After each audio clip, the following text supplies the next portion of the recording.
سورة التوبة آية كمين كنتو. أعوذ بالله من الشيطان الرجيم.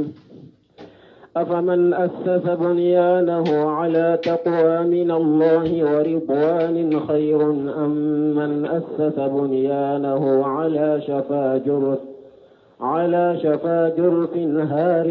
فانهار به في نار جهنم والله لا يهدي القوم الظالمين. بسم الله الرحمن الرحيم والصلاة والسلام على نبينا محمد وعلى آله وأصحابه وسلم تسليما كثيرا. سبحانك لا علم لنا إلا ما علمتنا إنك أنت العليم الحكيم. أستغفر الله الذي لا إله إلا هو الحي القيوم وأتوب إليه. اللهم انفعنا بما علمتنا وعلمنا ما ينفعنا وزدنا علما. biye tarata suye hijriya bakele ani kemenani ani binani ani saba shahru rabi'u shani minye hijra sankalu nani na bisuye otani sheginai miladi nasarau ka jate ba fulani mugani kele sankalu tani kele na bisuye mugani sabanai ambe dawra bugu مسجد الرجاء أمبوكنو. أعوذ بالله من الشيطان الرجيم. أفمن أسس بنيانه على التقوى من الله ورضوان إلى آخر الآية. يقول تعالى ألا يافويا مسمين كرتالينو لا يستوي من أسس بنيانه على التقوى من الله ورضوان. كم مغو تكلني مغمي ني عليا كوغو سيباس ماجو عليا سيرانيا دكا أني علاكا جنيني وني مغو تكلني ومن بنى مسجد درارا وكفرا وتفريغا بين المؤمنين. woni mogo te kelenye mogo minya kam mishidi dila masjid quba ka toroli sababula toroli kama ani ka dila ni kafiriya ani ka dila ka mu'minu fara ka bonyogona wa risada liman haraba Allah wa rasulahu ani ka dila ka ke jigiyore mogo ye mogo munye alas kele ka tiden kele min qabulu ni mishidi dila linye. Donc Allah voulait kayira de masjid dirara dilambagaw ani masjid quba jobagaw ko ute mo kelewne udala kelente mo ute mo munu nu ewa udala kelondu mana ute kelenya quoi ute kelenya minya kam mishirid go depuis misiri si passé madilando ayake alanya seranya de kama ani alaka jenyini woni mogote kelenye woni mogote dala kenye mogo minye aka misiri jo torali de ka ani kafiria ani ka mu'minu fara ani ka ke ciden kele bagane ala kele baga jigi yoroy. Donc oyede masjid dirara dilambao ani masjid quba uteseka ke kelenye. ألا أفمن أسس بنيانه على التقوى من الله ورضوان. ألا يالا مغمي ني عليا كاكوغو شيباس ماجو على نسرنيا أني ألا كجينيني خير يالا أودي كنيبا أم من أسس بنيانه على صفا جروف هار وبي مغمي ني أكاكوغو جو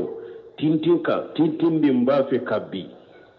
فانهار به في نار جهنم atara binai jahannaba kono yala nunu fulana juman kani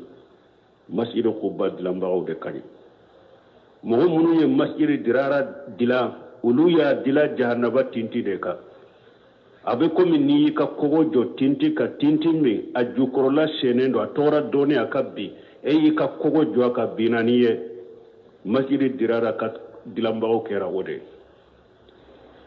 ka fenjo tintin ka tintin min ba fe ka biatara biunu ye jahannaba kono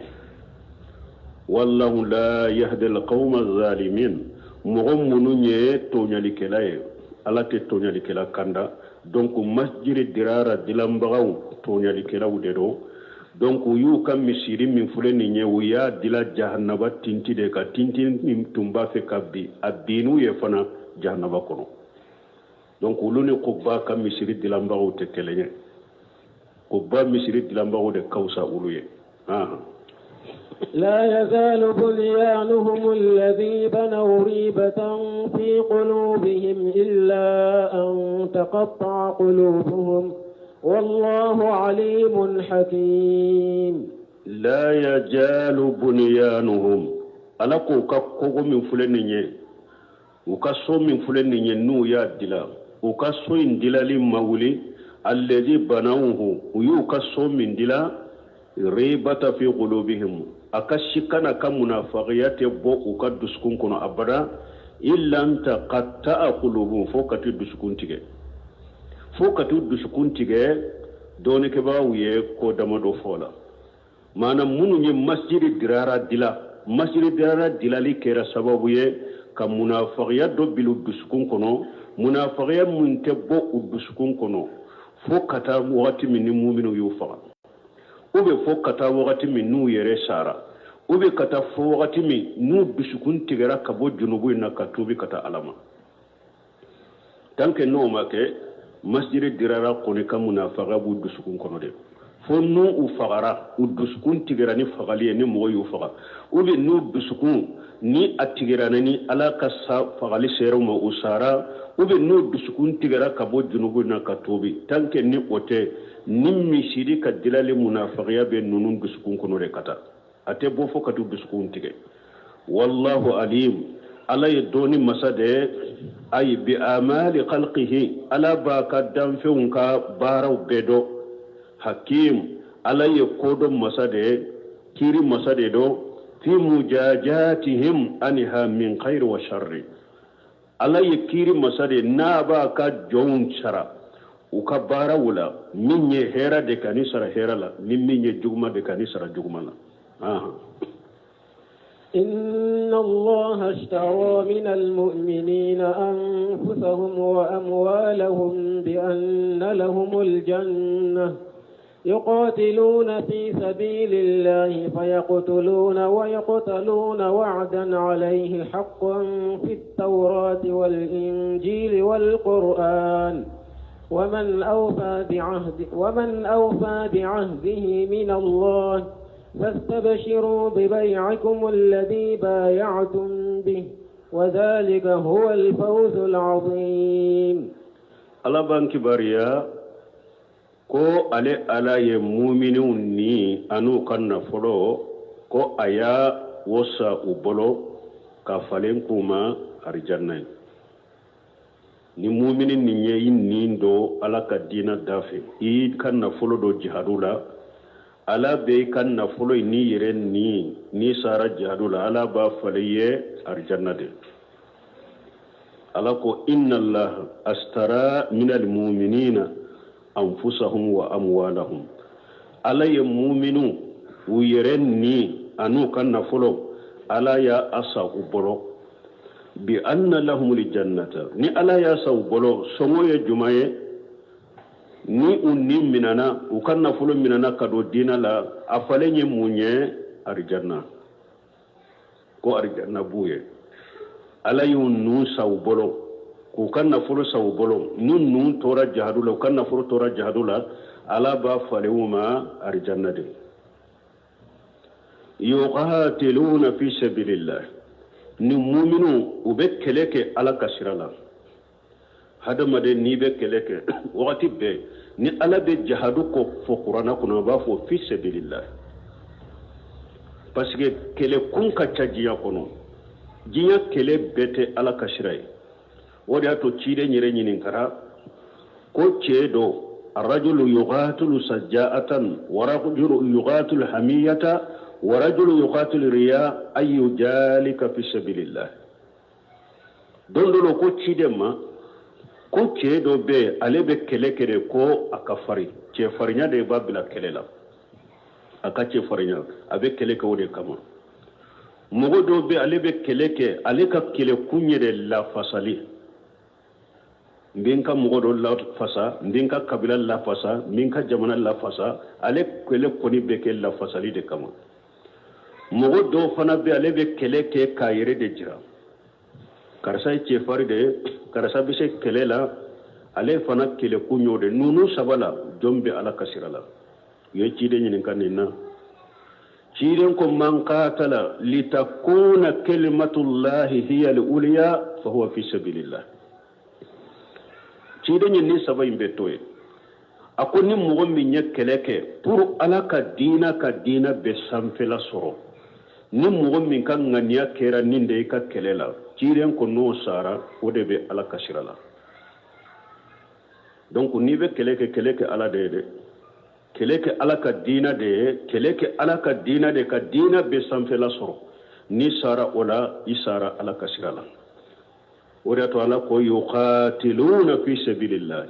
u bɛ kɛlɛ kɛ ala ka sira la fa yaqtuluna ulu bɛ kafiru faga o yuqtaluna kafiru bɛ ulu fana faga ulu bɛ kafiru faga wagati dɔ la kafiru bɛ ulu faga wagati dɔ la ulu fana bɛ kafiru faga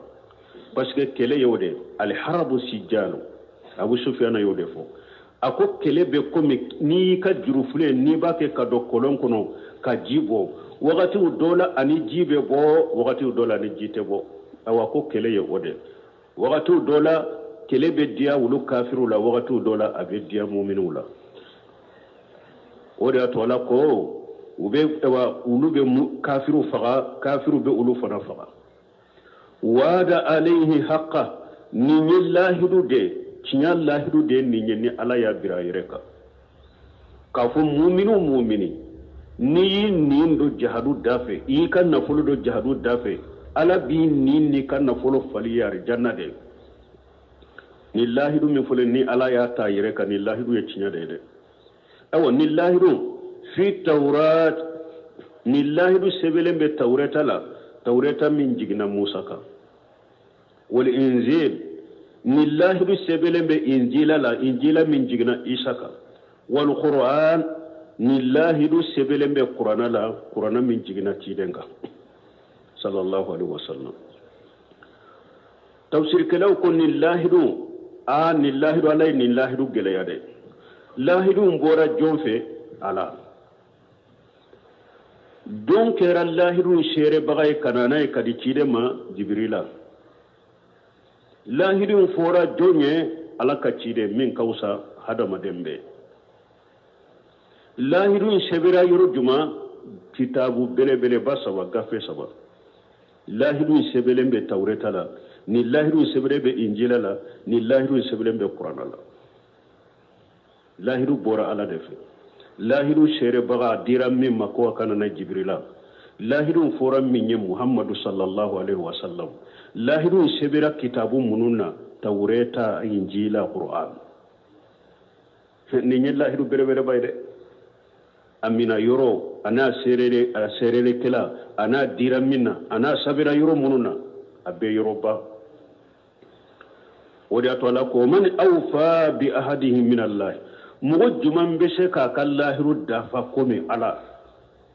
lahiru dafa baga juman bɛ ka ala bɔ o tɛ wa ala de ye nin lahiru ta o de y'a to ala ko fastabshiru bi bayyikum allazi bayantum bihi wa mu'minun an ye nisɔndiya n'a ka sanni fɛɛrɛ ye ani ala ye sanni fɛɛrɛ min kɛ nin ye ani ala ye lahiru min ta nin ye a ye nisɔndiya n'a ye ni mɔgɔ o mɔgɔ y'a nin don jihadu la i y'i ka nafolo don jihadu la nin lahiru sabatilen b'i ye a ye nisɔndiya ne yɛrɛ a ye sanni fɛɛrɛ min kɛ ani ala cɛ nin ye muminu a ye nisɔndiya n'a ye jalikan huwa al-fawzul azim nin de ye sara min ka bon kosɛbɛ فليستبصر من قام بمقتضى هذا العقد mɔgɔ ka nisɔndiya ni lahidu min filɛ ka siri tɛ ni mɔgɔ o mɔgɔ ni jɔra ni lahidu ye i ka nisɔndiya o wafa bi hajali ahadi ni mugo yenni lahidu dafa e kan nisondiya bil fawjil ajim nisondiya ni saray sara min kabbo wan na'imil muqim ikan nisondiya ni nema min betto bada atewuli min yar janna nema anana buari muslimu kono ciren ko watakaffala Allahu lahum watakaffala Allahu liman kharaja fi sabilihi ko Allah ya garantita kallahiru tam mugo ni e bora kata kelela ala kasirala la yukhrijuhu illa jihadu fi sabilihi foy mi boy ka sokono fo jihadu ala kasirala wa tasdiqu li kalimatihi anini dalembe ala ka kuma ina qur'ana ala yallahidu minta bi an yudkhilahu li jannatan aw yurji'ahu ila manjili alladhi kharaja minhu naila man nala min ajri aw ghanimati jahadu kala ni bora kata jaru ala kasirala i bori ka sokono foy mi bo ni jihadu ala kasirala ni dalembe ala ka kumana ayallahidu minta jahadu kala ciden ko jihadu kala shite bonni nganniyaka fokko fula dola kala ala yo garanti ta yabo kiye imma inasa jahadu yoro inna anido arjanna kono imma ni kisra ina kisina sage kanika demba ya kono ewa ini baraji bena ini khanima bena ni lahidu talembe jahadu kala ite perdi isara jahadu yoro lawo ala ya arjanna garanti ta yebe do arjanna ide sera kafiru mar isa geraw ini jahadu baraji sagira ini khanima be sagi perdite jahadu kelay ala kasirala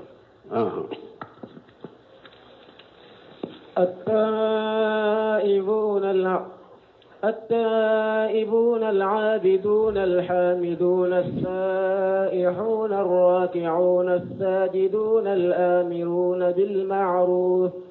الساجدون الآمرون بالمعروف والناهون عن المنكر والحافظون لحدود الله وبشر المؤمنين جنات المؤمنين الذين أسترى الله منهم أنفسهم وأموالهم بهذه صفات الجميلة والقلل الجليلة muminu munu ni ala ye ununu kana folo sawbolo ko arjanna buye ni aya bena o muminu de mankutu fo ala ni muminu munu ni lahiduta ni aya bena o muminu de kam mankutu fo ne muminu sigo jumando o kam mankutu folo taibuna tubu bagawde bo kabuka junubu bela junubu yake akumana lamana ke wale ma ubatubi kabuka junubu bela tarikuna lil fawahis himu fenye kollan koloni ko jugude botoy ni nyu kamman kutu fuloy ukamman kutu fulana al abiduna ala batu lawdedo ay al qaimuna bi ibadati rabbihim muhafijina alaiha awa ala batu bagawdedo ujolendedo utigi ala batoka ube koroshirika ala ka batoka fana wa hiya al aqwalu wal afwalu ala bato mununye akumada ma ana ke walela ma ube jona bai ala bato lawdedo ni nyu kam man ko to fulo nay mu'minu mununi ala illahi du tawla bolo ku be do arjanna kono u kam man ko to fulo nay fulo ni ala bato lawdedo wakati be ube koroshirika ala batoka ala bato kumalama ubake ake walelama ubake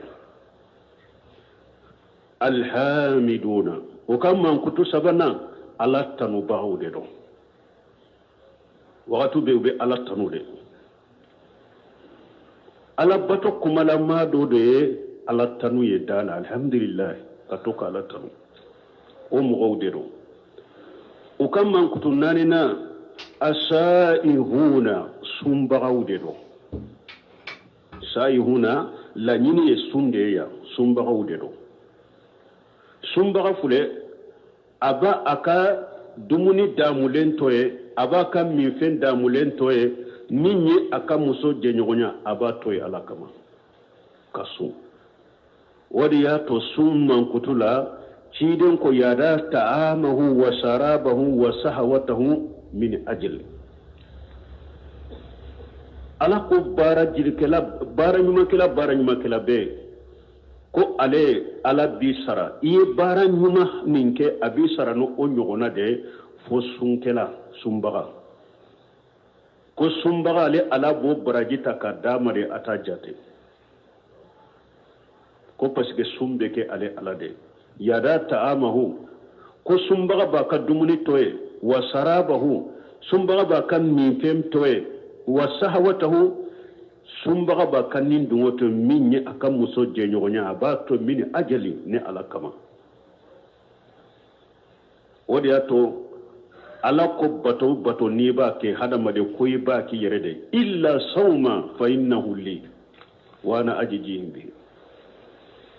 ko hadama de be bato ke ba ki yere de fo sun koyi be sun ke ne ale ala de koyi be sun ke ale ala de ko don ko ale ala yere de bi sara sunna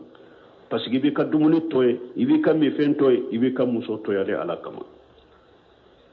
aw u kam mankutu nani na de fulen ni ala ka mu'mini nyuma munu na yeni lahiru taw bolo sumbaga wude do arakiuna sajiduna u kam mankutu duruna kumbele mina bagawde do sujuri bagawde do ya ni salli bagawde do be salli ke u be salli balmo seri kuma fula kofe salli ye femba de ciden kam manton bolo farla salli duru ye femba de farla salli duru indili beke sababu ye ka fanga bele bade di silama manton ma wori yato anko ciden ka sebon munun tara furuse umina ni fo furusi masake sirana ka letri ji kata letri ci kata sini masake ma wakati ko aka deme umaru tiledero ko jama kulu futinu bake kale ka jamana be mina lakata ko sini masake kale deme de sani ko ka shayirema sini masake ni letri kala doro a jatigira min ni letri tara ana lankulo nyara ako furusi masake urusutum ale ba fo cogodi ko jama kulu fitini bake kale ka jamana mina ale lakata doni furusi umbe marala akacha sa inkeme samba ba keme nani sisa aka samba nani ulube marala samba nana kachanoe cogodi jama kulu fitini be wule kale ka jamana minala nin jama kutu fitini umam kutu fonye minni letri tara ko masake ninyi nyini kam min namba foke bo ko ube mu fo awye aku ba fo nyede ko anka ala kelempe bato wanka no foy faralaka ubambali ko ubanya mara ko anka ala kelempe bato ubambali ko anka no foy faralaka ubanya mara ko anka sinjutugo anka nyeremina ubole fo anye bo ako nu yenni fo awye yemni nyina ufe ayake ube fe wore nyina ufe wa ako ay ni ko ni yemmi nyini fe dro iyo okuye dro ya bana ube takito bo ako bato chogo du mambu bolo ako farda salli duru bu bolo ubo salli na wakati sera ube fara nyugon ka kake arande ka kelente menunye obe salli nuye o farla salli duru kelen kadu ye kateme yere kunka katemuka na foloka katemuka musoka katemuka deunga sini masake ko be min fuye ta fo furuse masake ko be fere minke kam masal haminke na nunun be se ka be chogomi ako kede ko sinu mugo na man kutu ye nununde nettese ala aletese hari ni nunun nu nyesi kulude mo babo nola farda sali duro me mbalma umba fu kambe dina keleni ko amba fe silama jamana ka ke silama jamana nan tara jama dalaje yoro minna salli fana be temanna ante salli la sarabe temula ute salli aw ko be silamiya jodila munun tumbe keleke jahadula femmin tum kaggelo ubolo katemu yere kunka katemu kanna foluka katemu kamuso ka katemu kadonka oye salli de mawlidi nunu fule munun beta mawlidi keneuka u salli fara be temelo sigile la sara be temelo sigile futuru be temelo sigile sallite munun beta utto gotoron ka kulu be marasula salli fara be temula la sara be temula sallite ke silamiya bɛ se ka jɔni ninnu ɲɛ cogo di minnu ye ni silamiya jɔ ka fanga sɔrɔ ka diɲɛ mara farila sali 5 tun ka gɛlɛ olu bolo ka tɛmɛ fɛn bɛɛ kan ɛwɔ hari a fule ya ala ye arijanna garanti ta minnu ɲɛ a fulu ka mankutu kɔnɔ raki'una sajiduna sallibagaw de don ni y'u ka mankutu 5nan ye u ka mankutu 6nan al-amiruna bil ma'rufi wan nahuna lil munkari ɲɔgɔn ɲamaribagaw de don ni ɲuman ye ɲɔgɔn fatanyabagaw de ka bɔ juguman ma jamana ko o fana ka dabila pour an ka se ka fanga sɔrɔ an ka fara ɲɔgɔn kan an kana ɲɔgɔn lagosi ko kana kuma mɔgɔ ka taabolo kan kana mɔgɔ lagosi ele ni ɲɔgɔn sapute ani komisɛni minnu b'a ni ɲɔgɔn cɛ an ka tɛmɛ wulu kan a fule ala ka jɔn ɲumanw ala ye garanti ta mɔgɔ minnu ye ko n'olu nin di ala ma k'u nafolo di ala ma ko arijanna b'u ya fulu ka mankutu kɔnɔ al-amiruna bil ma'ruf wa nahuna lil munkar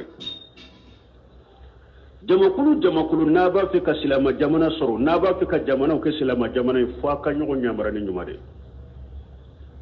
a ka ɲɔgɔn bali ka bɔ kojugu ma a ka ɲɔgɔn ɲamara ni tawhidi ye a ka ɲɔgɔn ɲamara farida sali 5 kana cogo la a ka ɲɔgɔn ɲamari jakka ka bɔ a kan ka don yɔrɔ min a ka dɔ ye a ka ɲɔgɔn ɲamari nafila salu ni nafila sunna wa nahuna lil munkari a ye ɲɔgɔn fatanya ka bɔ kojugu ma kojugu belebeleba ɲɛma ye fulankafoya de jamana ka karamɔgɔw ka ɲɛɲini o la fɔlɔ kɛ sani a bɛ kulo fan bɛɛ ko a bɛ fɛn wɛrɛ kɛ fulankafoya b'a kɛ ka nin jamana wuli a ye ɲɛɲini o la fɔlɔ kɛ a ye mɔgɔ bali fulankafoya ma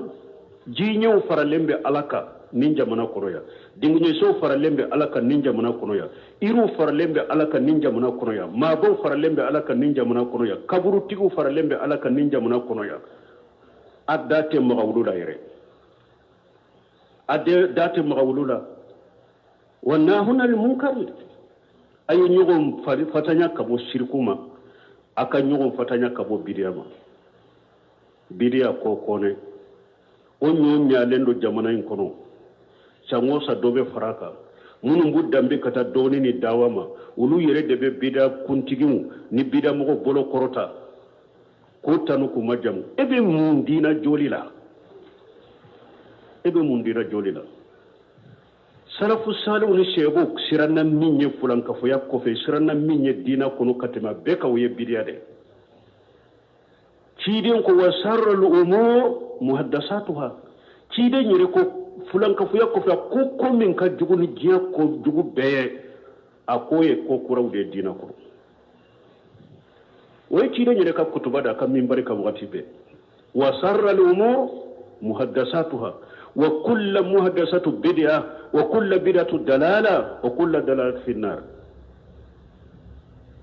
ciden yɛrɛ ko fɛn min ka jugu ni fɛn bɛɛ o de kɛra aw bolo ko dagalen ye a bɛ ɲɔgɔn tana kan ka mɔgɔw ma jama kan k'aw bɛ silamɛya ɲɛɲini ka silamɛya jɔ junubuw la tuma min dɔnnikɛbaw ye junubuw tila ko fulankafoya kunbaba de ka ale de ka bon ni junubu bɛɛ o kɔfɛ fulankafoya fitinin o kɔfɛ bidiya o kɔfɛ kabayira junubu o kɔfɛ junubu fitinin fulankafoya tɛmɛnen kɔfɛ bidiya de ka jugu ni junubu bɛɛ o bidiya de ɲɔgɔn ɲalen filɛ ni jamana kɔnɔ yan san o san bɛ walankata o bidiya tigi san o san minnu b'u danbe ka taa dɔɔni ni dawa ma wagati bɛɛ u bɛ taa u yɛrɛ meleke o bidiya mɔgɔw de la yɔrɔ dɔ la k'u foto ta an ka kɛ kelen ye an bɛɛ kelen ye foyi t'aw ni ɲɔgɔn cɛ foyi tɛ e de n'u ni ɲɔgɔn cɛ fɛn bɛ aw ni musiriki cɛ fɛn bɛ aw ni bidiya mɔgɔ cɛ fɛn bɛ aw ni alakutala cɛ fɛn tɛ e de n'u cɛ mali kɔni kɔnɔ ya silama bɛɛ kelen ye foyi t'an ni ɲɔgɔn cɛ a tɛ e de n'u cɛ an tɛ musiriki fɛ an tɛ musiriki kana dusukun kɔnɔ an tɛ bidiya mɔgɔ fɛ an t'a kanu an dusukun kɔnɔ ala sɔsɔla fasigiya hakɛ min b'i la an b'i kɔ ni o ye limaniya hakɛ min b'i la an bɛ kanu ni o ye min ka bidiya ma labɔ silamɛya kɔnɔ n'a ka bidiya ye kabayira junubu ye dɛ bidiya hakɛ min b'a la an b'a kɔ ni o ye ala bato hakɛ min b'a bolo an b'a kanu n'o ye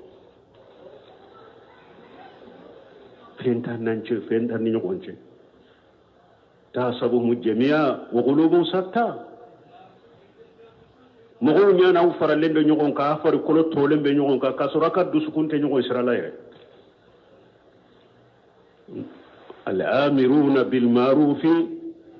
wan nahuna lil munkar ala fule ka ka jonyu mautanuya nyokon nyamare bagawde do ni nyumaye ube nyokon fatanya ka bo jugumama an kan dade nyogonya an kan makku nyogona an kan nyogon lagosi cinyade kuma ude nonunya abeshe ka fode an ka fara nyogon ka an ka nyogon dila ninde beshe ka fo an ka fara nyogon ka an ka nyogon dila defo min be min nan ki ka defo irela iki ka defo bila kataw be min bilo an ki ka kataw irela iki kataw bila an ka je ngasage kata qur'an hadisama dilali yen ninde farankali yen ninde me nin ko sugu munun be jamana kono balma nonunte wal hafijuna li hududillah man kutu jolina yeninye ha waronna wal hafijuna li hududillah ulude do fana ube alaka sariyani alaka dawn koroshi ube alaka sariya koroshi ube alaka dawn koroshi ala yu jo yoro yoro ube joye ala sariya munun tige ku bila ube joye utete malaka dawnka huwa hifju hududillah fi tahlilihi wa tahrimihi ilman wa amalan ube alaka dawn koroshi alay min la nke halalaye ubo ke halalaye alay min ke haramuye ube o ke haramuye kuma kalamado barakelamado فقاموا بإبادة الحق ونصح الخلق الله أكبر إيه نينجويه نينجو يوم منونيه نونون جوراني على منيه كنيه وجوراني على بطوه كوكونا نجار دان في مفناه مؤمن يوم من كتو فلده مؤمن مني أبشك نوبو سلام من بشك نوبو silama min be se ka jahadu ke silama min be se ka jamana ke silama jamana yi akam man kutu fule man kutu woro munu ni ala bato munu ni kunnan jake kata ala ka dan fuma wode yali amiru bil ma'ruf wa nahuna lil munkar wa bashir lil mu'minina aya la bala ko cide ma e wa mu'minin ni sonja li anna al imana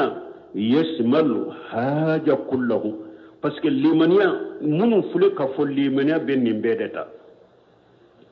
nu ko mu'mini limaniya ben nin bedeta nin jogo woroi limaniya ba beta wa sa'adatu kullu sa'adati liman intasafa bihi awa kunna ja bebe mogode mogomi man kuturani nin jogo we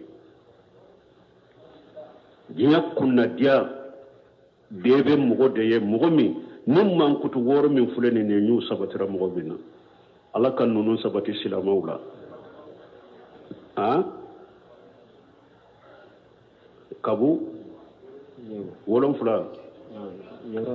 atayibun tubu baw al abiduna fulana al hamiduna sabana asayihuna nanina arrakiuna sajidun ulube ke kelende duru الآمرون بالمعروف وناهون المنكر ورو والحافظون لحدود الله ولون فلا جوغو ولون فلا ala ko nini jogo woron fula sabatira mogo minna ko eye mumini de ko ciden ki ni sonja ko arjanna biye awa jiya kunna jabbe biye lagara kunna jabbe biye me ibe mankutu ni mankutu wolon fula de a jamana ka silamu ku yere nyanyini u yere nyini ni mankutu wolon fula lake munum be wolele kan ka ke kelenye silamu ka ke kelenye an ka fanga soro an ka kafiru kele ni mankutu wolon fula bewa o ba ke kam mo wole kata ni mankutu wolon fula mawa utake ko kewo ni ba fe kan no bo ka se kafirima ibe ni mankutu wolon fula de dafa kafiru yere be silama nyuma do kafiru yere bado tanke silama fule la hala minna ku to o la halala utese ulula pew o de ato sero mo munu ni silama nyuma kafiru bodo kafiru be silama nyuma de kede ahli sunna wal jamaa ala manhaji salafu salih ni ahli sunna wal jamaate jinya kafiru jinya munafiqi ayo ye ube silama groupe juman kele uba be financier de ku deme yere de groupe be bidia de ka groupe be politique de ka ubi financier de ki encourager de ki deme re ma côté bolo parce que be dina cinya de la kafiru be dina cinya de la kafiru yere ya hafo ka dantiga ka ko dina nyuma Muhammadu dina nyuma dawatu islahiyya ko dawa min be se ka ko dila ka jamana ke silama jabane ko ye dawatu Muhammadu ibn Abdul Wahhab dawatu salafiyya kafiru yoro yo fo ko de ye silamiya nyuma as-salafiyya al-islamu sahih huwa salafiyya ko silamiya sahle nyere de ko de ye salafiyya a to bebe dina cinya de la alaka silamu sage kata salafu salihu kata buluma wadi yato imamuna maliki ko la yasluha li akhir hadhihi al-umma illa ma aslaha bi awwaluha akonni manto kun folo ku ye dina dilani tauhidi minye ani sunna minye konni manto laba madina dilani ode ko utese kan dina dila sebon tabi'un imamuna maliki ko rahimahullah qulu yadina dilani minye ko nim mantu laban madina dilani ode uye sirata dina tasekatila la yusliha li akhir hajil umma illa ma aslaha bi awwaluha foy teska nim mantu labanye fo minyu folo nyede akon laban modeke utesekanye munye folo nye alquran wa sunna ala manhaji salafu salih manton folo ninde yunye ninde yato ye jiamara ninde yato ye fangasoro ninde yato kafiri jiya kafiri besira nunye nim manton laba masagi kata nin qur'ana dema kasagi kata sunnama ala manhaji salafu salih u besira sirata te foi surala ni doya mate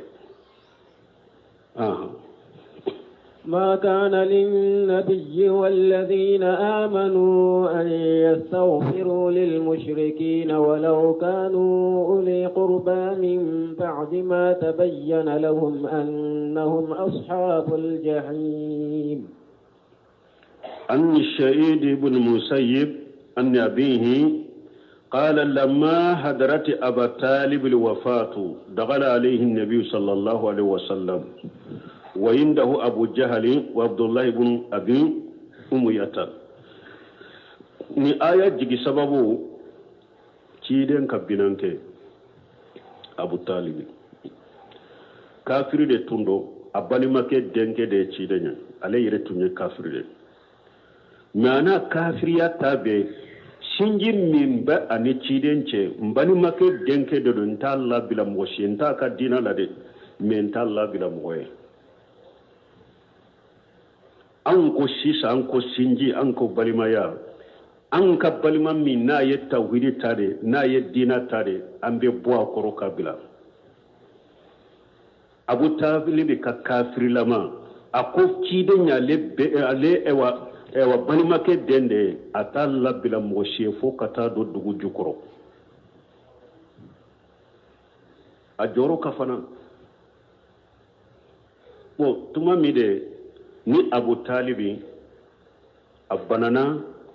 saya abafe kafatu saya sikara bafe kamina ciden nana fe aya sura Abu Jahli ba koro ani Abdullah ibn Umayyah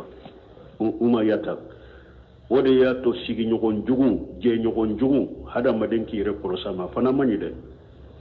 hari ni yere koybe sirata abe fere ke ki boala chogo bi boala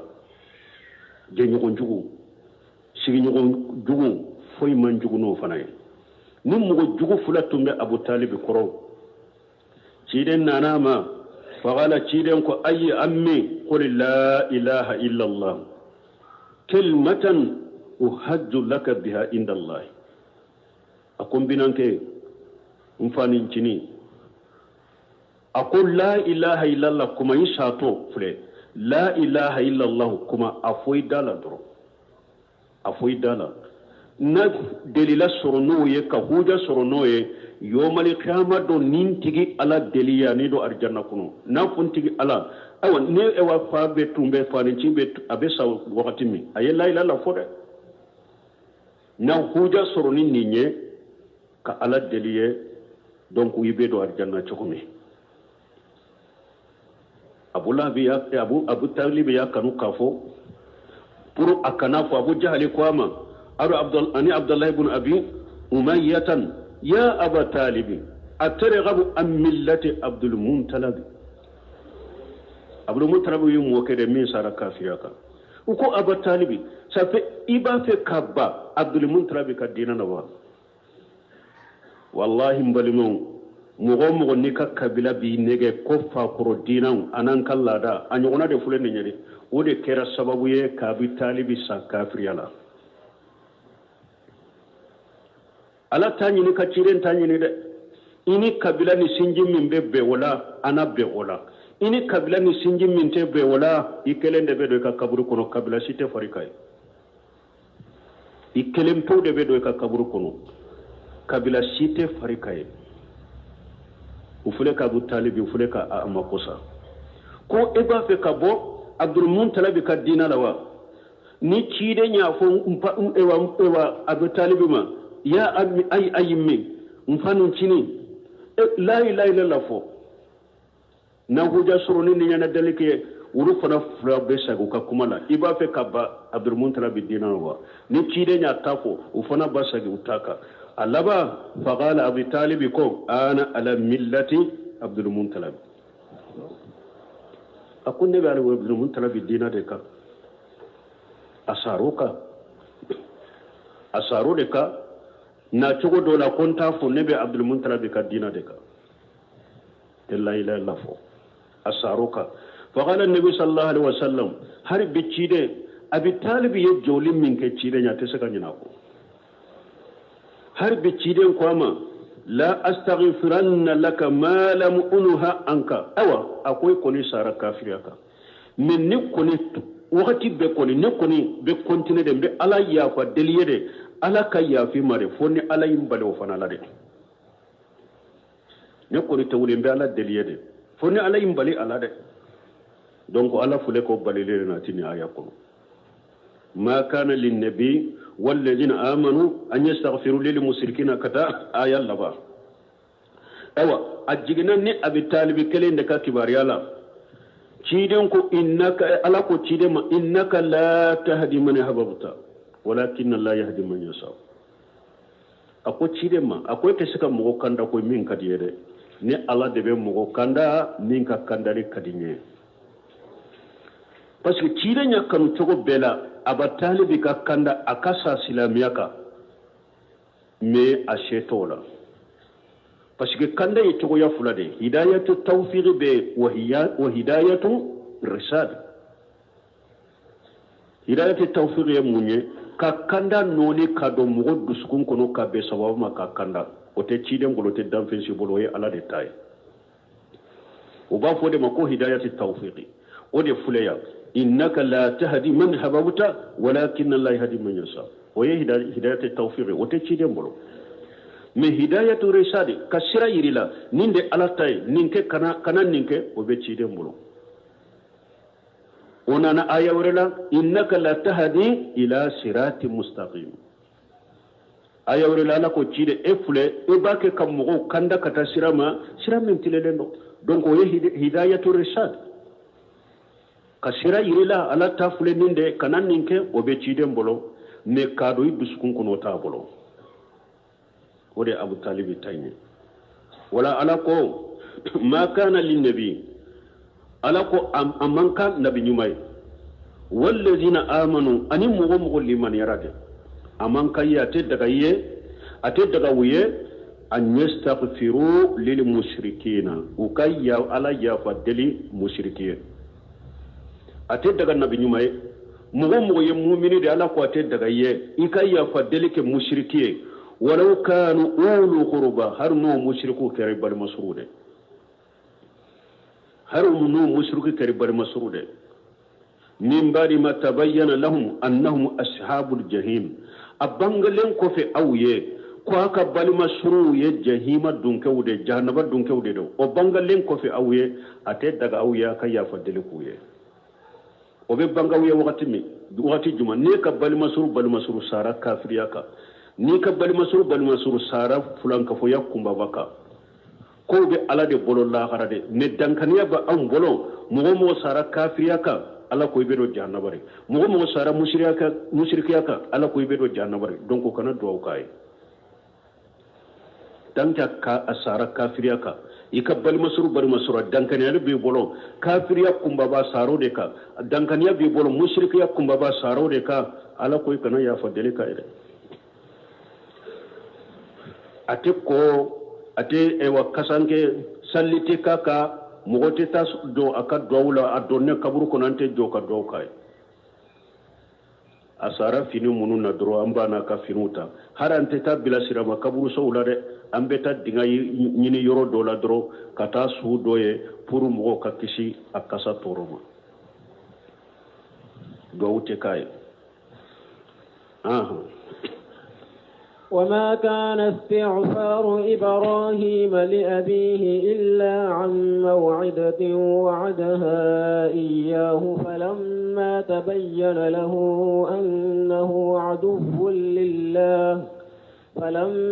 تبين له أنه عدو لله تبرأ منه إن إبراهيم لأواه حليم. بريدة أبي حديثة دوناتيا حديثة من بورا أحمد كونان مسلم أن أبيه بريدة تقوالي حديثة مبوا فهما قال كنا من النبي صلى الله عليه وسلم ونحن في سفر ko ulu tun faralen tun be ciren ka tama dola fanajala bina wa nahnu kharibu min alfi arrakibi ko fa ciren ni ulu jigina yoro dola sirala ko ulu jama min do ko ukasuru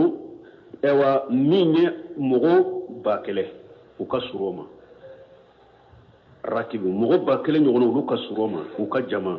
فصلى ركعتين ثم أقبل علينا بوجهه تيدنا أركم فلا صلي وكفي آيات نيشي أو منا نيداوية وعيناه تجرفان أنياجي فلا باكي كابو أبي كسي فقام إليه عمر ابن الخطاب وفداه بالأب والأم عمر وللا كتاتشيدما أكون يكم بابوني مفاي أنيمبا arabu be ninke nube kuma do fo cidene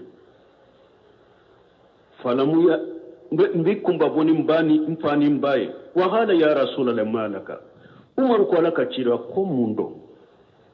mumbila mundo ni be kasi qala inni salitu rabbi ajja wa jalla fil istighfar li ummi cidon ko neyin tigi ala de deli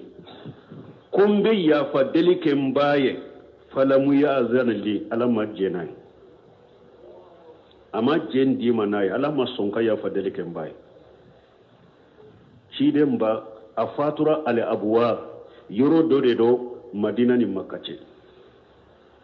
chiden ni sebo bore madina de unana yoro ina ijigina idro atara ayeshira fara katara jo yoro dola ja aba kaburi bo yoro dela bo akonyin tigi ala de deli konka ya fadeli kembai ala majendi ma wala فدامت عيني رحمة لها من النار نياجي سورة فلا بورا نكا شكوني مني نكا سرادة نهنرالا أبي تاسما منا نكا شكوني نهنرالا أبي تاسما منا شيدا نيرده نينفو صلى الله عليه وسلم بالمون نينيو كما بلا بلا بايده I bese ka fo silama do bese ka ibama ibagima abe bayima ni kuma fori indro ko e ko ciden ka bange ba be tasuma kono ni an kon ka tugu ciden de ko nan ko muhammadu rasulullah ciden yere daye min fo hadisa sahara donc ni en ni mashe ko mina ima dara es gay dara ciden yere la ima da ciden na kele buri so min ko fulana e yi yere jate mina bange baga hinna be ela kateme ciden ka yi jate mina duwawu denye ka teme ciden ka parce que ciden nya fo mbange bawo be tasuma la aman ka fo ute tasuma kono de bado be ciden de bado be hinna ka teme ciden ka ba afata hadisa na sahih muslim kono cedo na ciden ma ko aina abi ako ciden man ne fa sara jahiliya la o ya suru silamiya mana mun fa be mi ciden ka abu ako ciden ko abu ka finnar akoy fa be tasuma kono ceyi sagira ciden ko aya wole o ya wala sagira kana ako sagika kuma le ko mu ako ne ko fa sara jahiliya de la abemi ciden ko abi wa abu ka finnar ako ne fa ne e fa be tasuma kono ni hadisa sale ne fi sahih muslim kono bata fana fule ya abe ahmada kono abe muslim kono hadisa wurela bata ciden ko umaru ya nyininka akonye je nyinintige ala fe konka ya fa delike mbaye amaso ne nya nyina fe kana joka kabur koni laka kaburu nye aye jendi uma aye jendi nkoke ma ma jendi nka ya fa delike Sheikh Albani shehu shirati nabi sallallahu alaihi wasallam abafu kono ka fo hadisa sadin rebala bahari dalailun nabuwa aye babu dafalin da donina ko ciden nka bange bagaw ka jahannaba ko dalailun nabuwa bahari gaye babu de dola Sheikh Albani ko hadisa munun na usahalen de do mo te sekate me ciden ka kumanka ale de bado katimambe ka do ba fo ko ewa ala ya fo aya kono ko alema ciden ci makan kaw ma ciden ye bo ala fana ko qur'ana ko ma kunna mu'adibina hatta nib'asa rasula don ke bawuye kuma nan nimbela ko fatara dunkew utilale no tila yoroma sabai ba fo munu ma fatara dunkew dobe ciden kuma no ka ko ube jahannaba de kono ambe dala wulube jahannaba kono Abdullah ibn Judu ani fule min tumbe hiju kelewni almudo kelawla dumuni fonnan sirido amba ishetu ye cide nyinin kala le fatura kasoro cide ma ci ako Abdullah ibn Judu ani jahiliya la fonnan sirido aje fonnan siriya min ka bana fa wa ciden kolla lam yaqulu yawma min ad-dahri allahumma aghfir li qatiyati yawm ad-din ako be jahannaba do kono ayen nyuma ya min kate foy nyama parce que hari donkele amadda Allah garala amadda asara madara Allah garala be jahannaba re kono Abdullah ibn Judani o fatura cidenye afulana amru bulluhi al-qajaji cide ka to tile noro sallila ako ade ye jahannaba ye aye amru bulluhi ye jahannaba kono an gudum be fufa no fe ko mo folo ni nye bori bato nati makka jamana ka makka ko ale de do o fatura ka so cide mawlo cide maciwo me cide ma fa ba jahannaba kono wa ani ewa afata hadisa nanala ani abata fuleya hadisa nanala donc ko cide nyire sere yake ko munum be jahannaba kono fatara dunke munum fora ulu shemboro ulu la ni cide ka kere yali ulu be jahannaba kono fatara dunka do be asabatira ko ulu be arjanna kono komi jeydi bune amri nunu alaye mugodira tumbe makka kato jahiliyala jahilu be mula fulanka fo yaminna akon ninte dinay ibe e dolomi minna masoma ube jifa sogo min jumina amasoma kon ni site dinay dina ko ni ala kilimtu de kabato ni site dinay awulila kata yahudiya wufe pour ku nyinin kaw kabato tura pour be dina suray ayusuru la halamina akon ninte dinay atara nasara wufe ayum nyinin kaw kadina lo ya chogofo akon ninte dinay anana makka me mogote mimbe tawhidi irala ni bato chogo irala alimanen tawra dusukun kono ni alaye me atado abe ala bato chogo me asaro ka chiden ka gari janna sharia kera ninye fatara dunkedo ko abe arjanna ambe sharia ko fana ko abe arjanna bo fatara dunke munusa chide mu ka arjanna do foanye amu ka jahannaba do foanye donc ulu de be ala ka kiri kuno lagara ulu de fatara dunko e sisa qiyama kene ka ala be ulu ila jarabini ko doye donc fatara dunko uteral intela jero masabade do ke ba bolo bo de law sawtira minna ambe kumano ye ato Allah wa alam min fulene nye hari do ke ba to do bolo so so le bala de do ke ba nyuno do yere sunna mo ma so ma ku be jannaba kono uko sara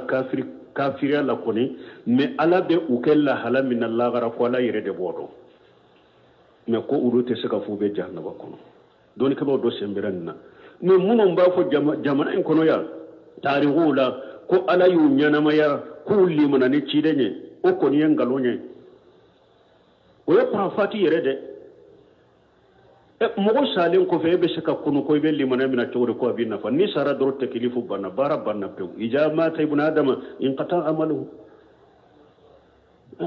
illa min salas ciden ko ne hadama den sara doro ka bara tigera ite se ka nyanama ya katalla gara kana ko be limana mina tuguni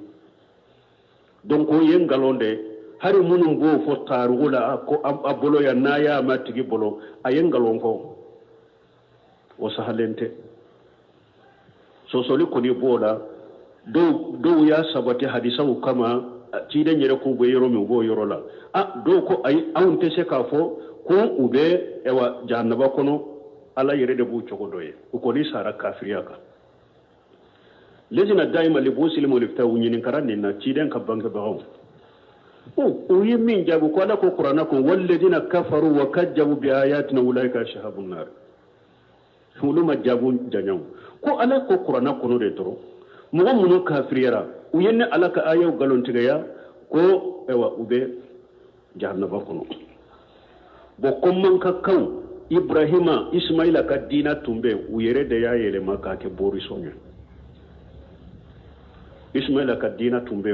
u yere de ya yele ma ibrahima ye dina min to ismaila nunumburo atumbe maka komi cide nya fo mi amru bullu hay folo de nanani bori sonya bori bato e maka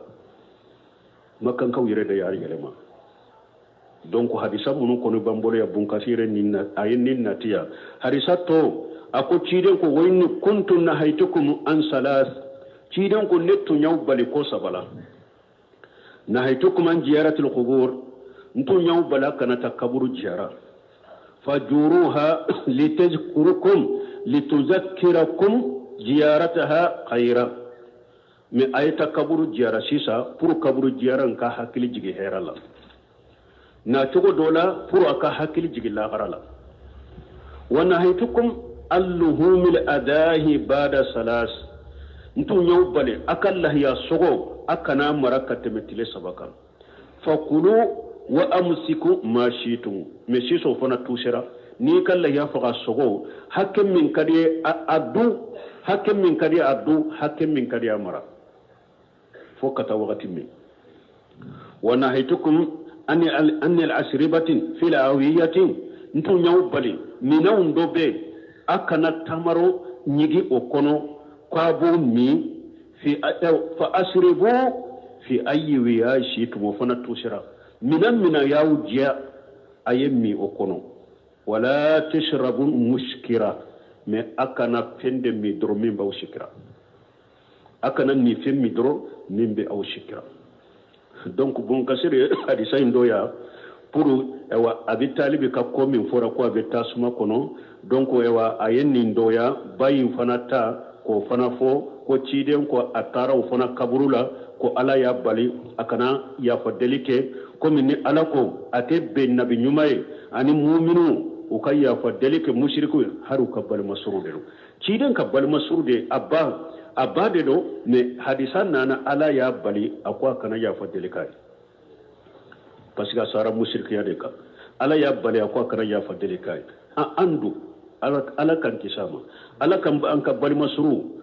anis e wasila manyuma mala ku kishi fulan ka foyam ni kafiriyama min ni ka bali masru kaina man kana na kira mu sugo ni yere yado asara kafiriyaka e yere yado asara mushrikiyaka e ka bali masru mausa ciden tawye ala ko ciden kana ya fadele ka bi talibi e chogomi de akwa kana ya fadele ka baye chogomi de e kana ya fadele ki bali masru ko parce que ka bali masru kana ya fadele ka ide atoya ka ko bani ala cillagra aha wakati sera ni sini inshallah aya to imbe min badda fa boy ni ala sini ranna subhanaka allahumma rabbana bihamdika ashhadu an la ilaha illa anta astaghfiruka wa atubu ilayk. سورة التوبة آية كمين كنتو. أعوذ بالله من الشيطان الرجيم. أفمن أسس بنيانه على تقوى من الله ورضوان خير أم من أسس بنيانه على شفا جرف هار فانهار به في نار جهنم والله لا يهدي القوم الظالمين. بسم الله الرحمن الرحيم.